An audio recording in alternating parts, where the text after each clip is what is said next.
জ্ঞান বিকাশ চেনেললৈ সকলোকে পুনৰ স্বাগতম। আজি আমি টেন্সৰ পাৰ্ট 4ত ফিউচাৰ টেন্সৰ বাক্যৰ গাঁথনিৰ বিষয়ে শিকিম। আমি পাৰ্ট 2 আৰু পাৰ্ট 3ত ইতিমধ্যে প্ৰেজেন্ট আৰু পাষ্ট টেন্সৰ বাক্যৰ গাঁথনিৰ বিষয়ে শিকিছোঁ। সেয়া আহা আমি এতিয়া ফিউচাৰ ইনডিফিনিটৰ পৰা আৰম্ভ কৰোঁ, যিহেতু ফাৰ্ষ্ট ফিউচাৰ টেন্সত কি আছিলে, ইনডিফিনিট আছিলে। আগৰ নিচিনাকৈ কি কৰিম, আমি প্ৰথমতে বাক্য এটা বনোৱাৰ আগত আমি ৰুলটো লিখি ল'ম। ইয়াত কি লাগিব,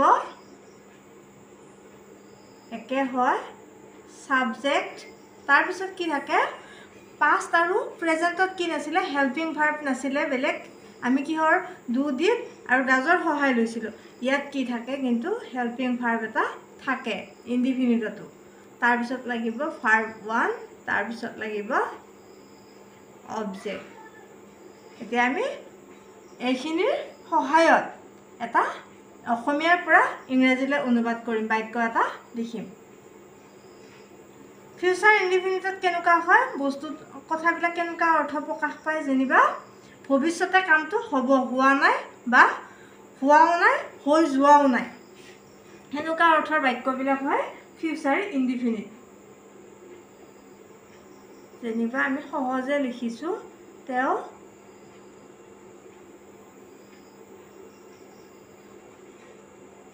অফিচলৈ যাব। ইয়াত সাবজেক্ট কি হ'ব, তেওঁ, তেওঁৰ ঠাইত কি হ'ব, হি। তাৰপিছত যিহেতু আগত ওপৰত আমাৰ লিখাই আছে উইল লাগিব, তাৰপিছত যোৱাৰ ইংৰাজী হ'ব কি, গ'। গ'টোৰ কি প্ৰথমটো লাগে, তেতিয়াহ'লে কি হ'ব, গ'য়ে হ'ব। তাৰপিছত অবজেক্ট কি হ'ব, ক'লৈ যাব, লৈ এটা আছে, সেইকাৰণে কি লাগিব, লৈটোৰ কাৰণে টু অফিচ। আৰু এটা লিখোঁ আমি, কাৰোবাৰ নাম এটাকে দিলোঁ, যেনিবা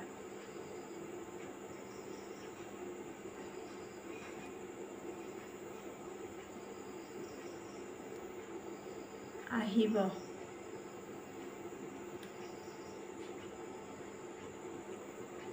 ইয়াত কি হ'ব, সাবজেক্ট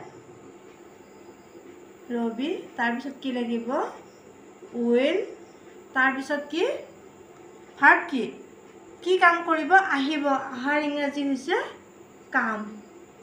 তাৰপিছত ক'লৈ, টু আৱাৰ হোম। এই দুটা বাক্যকে আকৌ আমি কি কৰিম, আগৰ নিচিনাকৈ ইণ্টাৰগেটিভ আৰু নেগেটিভ কৰিম। প্ৰথমতে কৰিম আমি নেগেটিভ।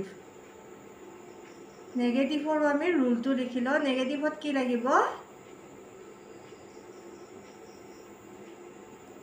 যিহেতু ইয়াত হেল্পিং ভাৰ্বটো আগতে আছে, সেইকাৰণে আৰু সহায় ল'বই নালাগে, তাৰপাছতে কি বহাই দিলে হ'ল, নট, তাৰপিছত ভাৰ্বৰ 1, তাৰপিছত থাকিলে অবজেক্ট, আৰু বাকী ইয়াত কি নহয়, একো সাল সলনি নহয়। এতিয়া সেইমতে আগৰ বাক্যকেইটাকে লিখিম আমি, যেনিবা নোহোৱা অৰ্থকে লিখিব লাগে। তেওঁ অফিচলৈ নাযায়। তেতিয়াহ'লে কি হ'ব, he will not go' to office. আকৌ একেদৰে ৰবি আমাৰ ঘৰলৈ নাহে। নোহোৱা অৰ্থ প্ৰকাশ পাইছে, তেতিয়াহ'লে কি হ'ব, এতিয়া Rabi will not come to our home. এতিয়া আকৌ কি কৰিম, আমি ইণ্টাৰগেটিভ কৰিম এই বাক্যকেইটাকে।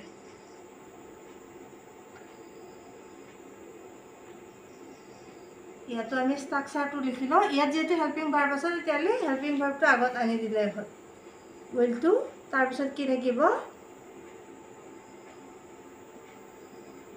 সাবজেক্ট, তাৰপিছত ভাৰ্বৰ ফাৰ্ষ্ট ফৰ্ম, তাৰপিছত থাকিব অবজেক্ট। একে নিচিনাকৈ বাক্যকেইটা লিখোঁ।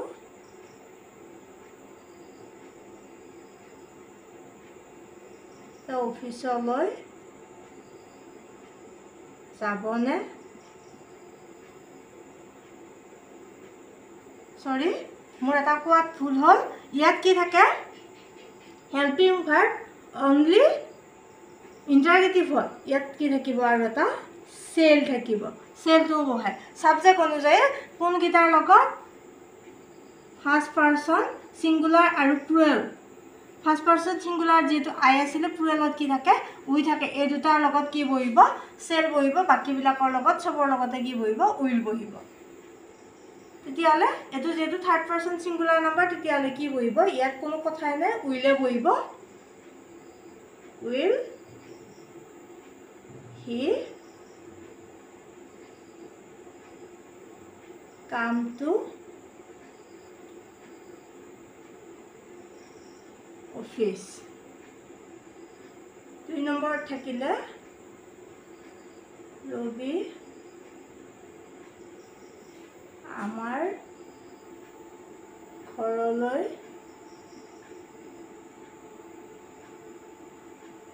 ইয়াতো যেটো একে মই থাৰ্ড পাৰসনৰ বাক্যই লোৱা হ'ল ইয়াতো হলনি নহয় মই লিখিয়ে দিছো ফাৰ্স্ট পাৰসন সিঙ্গুলাৰ আৰু প্লুৰেলৰ লগত সেকেন্ড পাৰসনটো কি হয় উইলে হয় সৰি তোমাৰ লিখাত ভুল হ'ল বাৰু উইলটো আগত আহিব will Ravi come to our home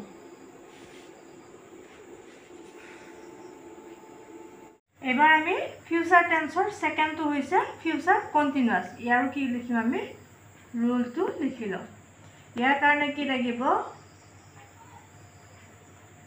subject তাৰ পিছত যেটো আগতে ইন্ডিভিজুৱেলতে কি আছিল হেল্পিং ভাৰ্ব আছিল ইয়াতো লাগিব তাৰ লগত কি লাগিব একে মেইন বি টো লাগিব তাৰ পিছত লাগিব ভাৰ্বৰ ফৰ্থ ফৰ্ম আগৰ নিচিনায়ে তাৰ পিছত কি থাকিব অবজেক্ট ইয়াত আমি বাক্য লিখো ফিউচাৰ কন্টিনিউয়াছত কেনেকা হয় ভৱিষ্যতে যেনিবা কোনো এটা কাম চলি থাকিব হেনকা অৰ্থবিলাক প্ৰকাশ পোৱা বাক্যবিলাক হয় ফিউচাৰ কন্টিনিউয়াছ হয় আমি লিখো যেনিবা তেওঁ ইংৰাজী শিকি থাকিব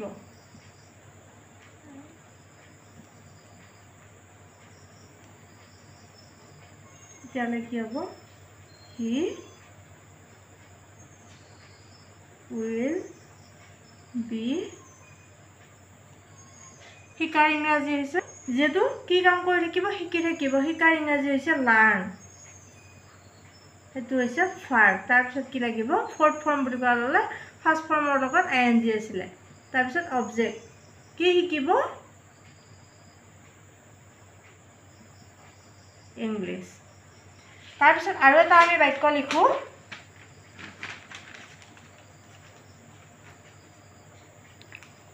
যেনিবা এবাৰ অলপ সাবজেক্টটো সলাই দিলো আমি যেনিবা পঢ়ি থাকিম এটা অবজেক্ট দি দিও আমি অবজেক্ট নাথাকিব অবজেক্টটো যেটো উল্লেখ কৰিছো কিতাপ পঢ়ি থাকিম কি কৰিম আমি এটো উই আমি কাৰণে হল উই তাৰ পিছত কি লাগিব তাৰ নিয়ম মতে যাও আমি বি লাগিব কি কাম কৰি পঢ়িম কি পঢ়িম বুক আগতে কৈছো যে ইয়াতে দুখন বা তিনিখনৰ উল্লেখ কৰা নাই মানে কি হেকাৰণে এখনে বুলি ধৰিব পাৰি এ বুক লিখিছো তাৰ পিছত এটুকা আমি কি কৰিম এতিয়া নেগেটিভ নেগেটিভৰ ৰুলটো কি হ'ব সাবজেক্ট তাৰ পিছত কি লাগিব হেল্পিং ভাৰ্ব উইল তাৰ পিছত কি বহিব এতিয়া নটটো কত বহিব এইটো বিৰ পিছত নহয় মাজত বহিব তাৰপিছত থাকিব বি, তাৰপিছত থাকিব ভাৰ্বৰ ফৰ্থ ফৰ্ম, তাৰপিছত থাকিব অবজেক্ট। এইকেইটা বাক্যকে আমি কি কৰিম এতিয়া নেগেটিভ কৰিম।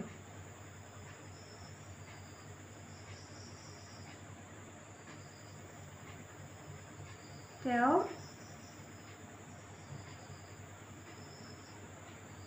ফিউচাৰত এনেকুৱাকৈ বাক্য সচৰাচৰ নাথাকে। তেওঁ ইংৰাজী শিকি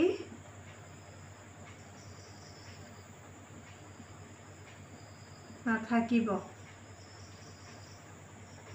He will not be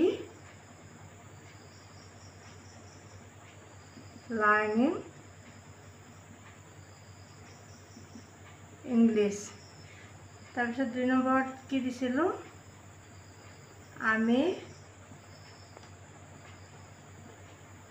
কিতাপ পঢ়ি নাথাকিম। We will not be reading a book. আকৌ এটোকে কি কৰিম আমি ইন্টাৰগেটিভ কৰিম।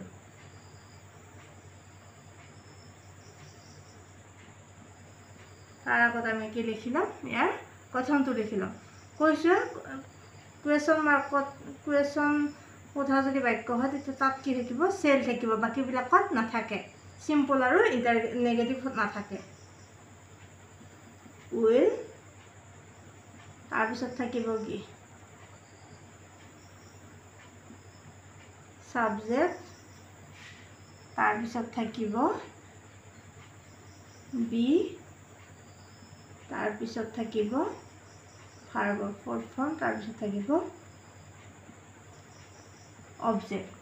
এতিয়া আমি বাক্য লিখিম।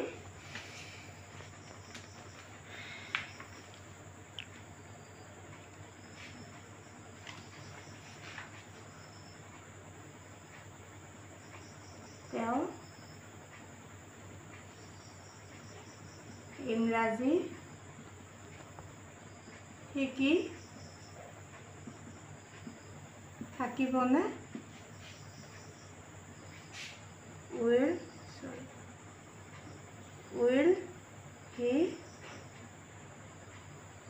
he be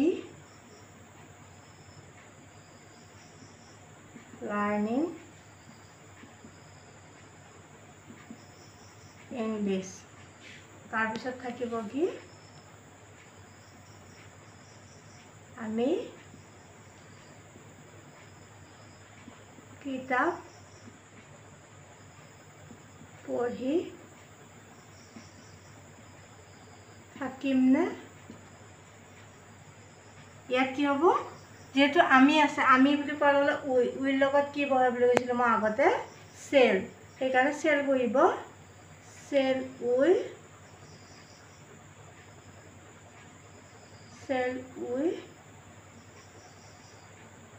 be reading a book.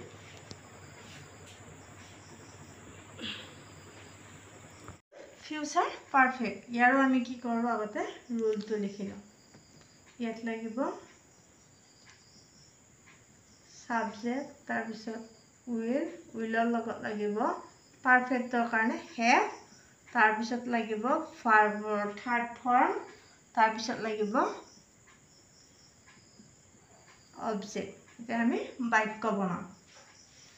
কেনেকুৱা হ'ব মানে কি ভৱিষ্যতে কোনো এটা কাম হ'ব যেনিবা সঠিকভাৱে হ'ব সেনেকুৱাৰ নিচিনা অৰ্থবিলাক প্ৰকাশ পায়। পাৰফেক্ট মানে কি সঠিক।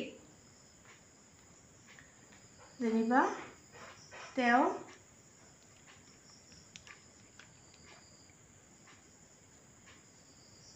বাগিচাত পানী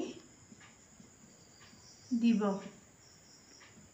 তেতিয়াহ'লে কি হ'ব হি উইল হেভ কি কাম কৰিব দিয়া কাম কৰিব দিয়াটো কি বুলি কোৱা হ'ব ৱাটাৰ ৱাটাৰ থাৰ্ড ফৰ্ম লাগে কাৰণে কি হ'ব ই দি ৱাটাৰ ক'ত পানী দিব বাগিচাখন নিৰ্দিষ্টকৈ দেখুৱাই দিয়া হৈছে যেনিবা তাৰপিছত আৰু এটা লিখোঁ আমি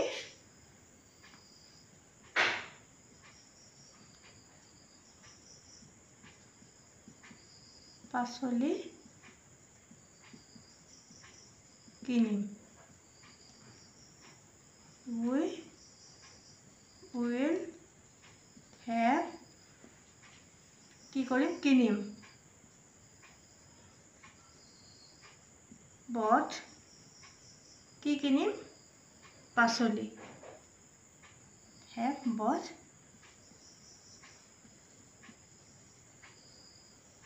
vegetable তাৰপিছত এটোকে আমি কি কৰিম এতিয়া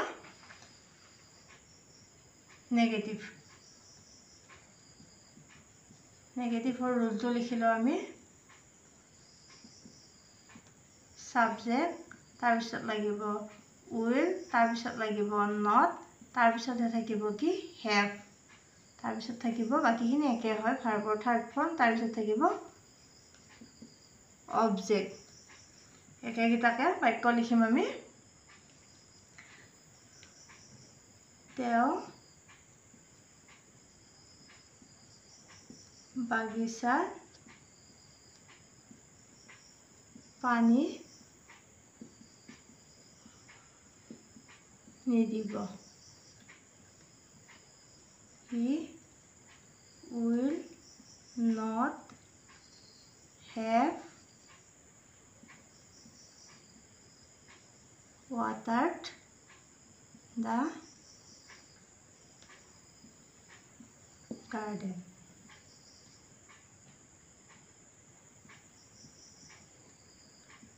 আমি নিদিব বা নিদিয়ে তেওঁ বাগিচাত পানী নিদিয়ে লিখি দিওঁ আমি পাচলি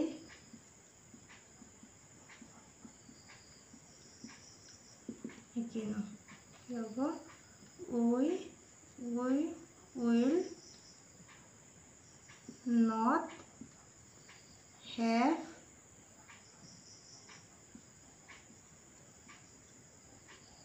but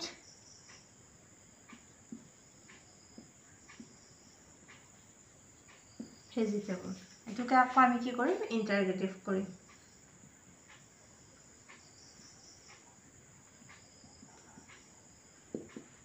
ইয়াত কি হ'ব আগৰ নিচিনা সেলটো থাকিব ইন্টাৰগেটিভত সেল will তাৰপিছত থাকিব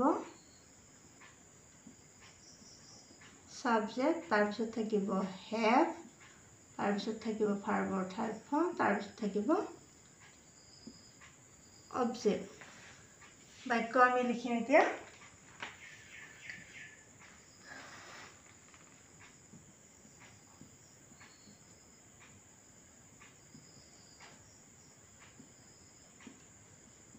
তো বাগিচাত পানী দিবনে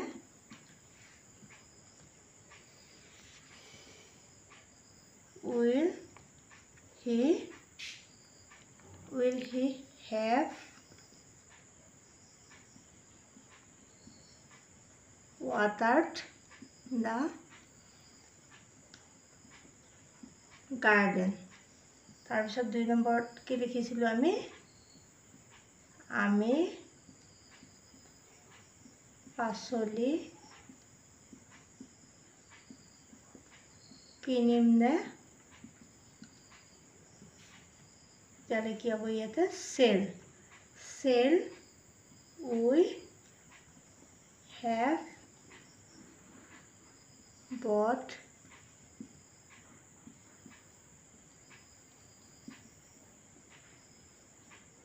vegetable ইংলিশ গ্ৰামাৰত কি নাই ফিউচাৰ পাৰফেক্ট কন্টিনিউয়াছৰ কোনো ধৰণৰ বাক্য কি কৰা নাই বনোৱা নাই সেইকাৰণে কি ফিউচাৰ পাৰফেক্ট কণ্টিনিউয়াছটো আমি নিশিকোঁ বা শিকিবলৈ আমাক দিয়া নাই এনে গঠনটো যেনিবা এনেকুৱা হ'ব গঠনটো নহ'লে হ'ব যিহেতু বাক্যই নহয় সেইকাৰণে আমাৰ শিকাৰ এইটো প্ৰয়োজন নাই